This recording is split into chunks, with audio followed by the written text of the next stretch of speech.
All right, guys, we're back here at 617 4th Avenue North in Birmingham, Alabama. It's another property that I own with an investor friend of mine. We are about half a mile from downtown Birmingham. You can actually see the whole skyline from here. We got this building back in February 2024, so it's still relatively new.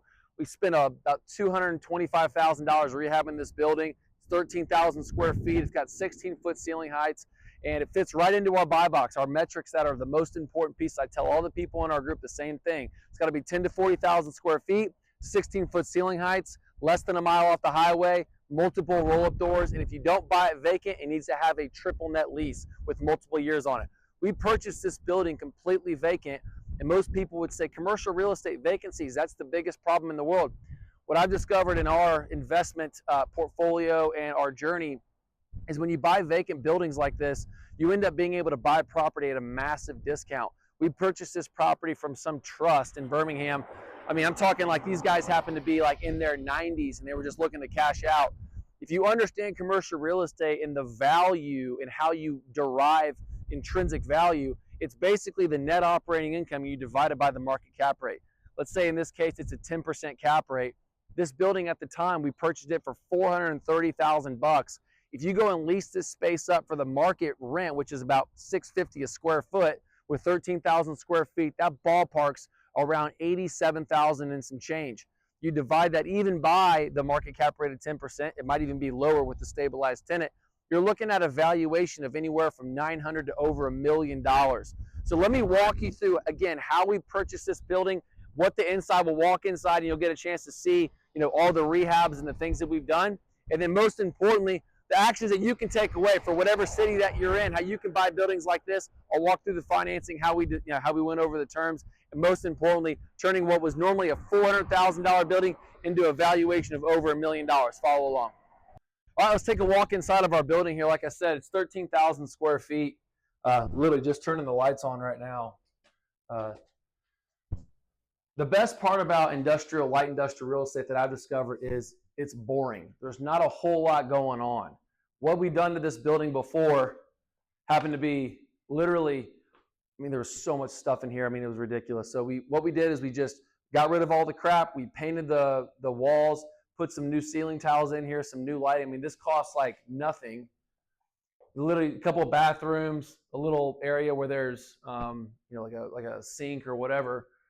But let me show you what the outside, what everyone is actually purchasing. I got to turn the lights on here too. But this warehouse is, like you can see, there's nothing going on. It's boring, right? So again, 16-foot ceiling heights. You can see the roll-up doors. You put brand new roll-up doors in. There's a man door right there when people are walking up. Again, this is just a boring site. If you've been in residential before, you probably have discovered, okay, if I can put in, quartz countertops or this type of bathroom or these types of vanities, all that stuff that goes in, there's a bunch of decisions that you have to make.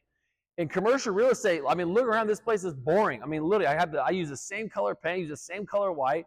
I just built out an office. Again, this thing is 13,000 feet, nothing to write home to mom about, some ceiling heights. There's a couple things that we had to do to it. Again, we had to put some new electrical into this thing. You can see the lights are brand new. They used to be more of like a runner board. We had to repoint some brick that was in the corner. If you can tell any of the difference between what it was like old and what the new brick is. But other than that, this is just a warehouse. But we'll be able to rent this space. And most importantly, what I've discovered and the biggest difference between residential and commercial is that residential, the value is based upon the comps, the comparable sales, what's going on around the building.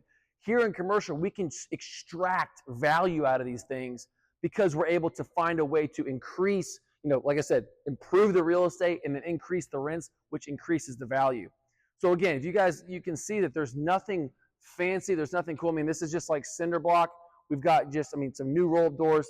The reason we didn't replace those roll-up doors is just because there's a train track that used to run there, like a rail car back in like the 1900s when this building was built, and that was important.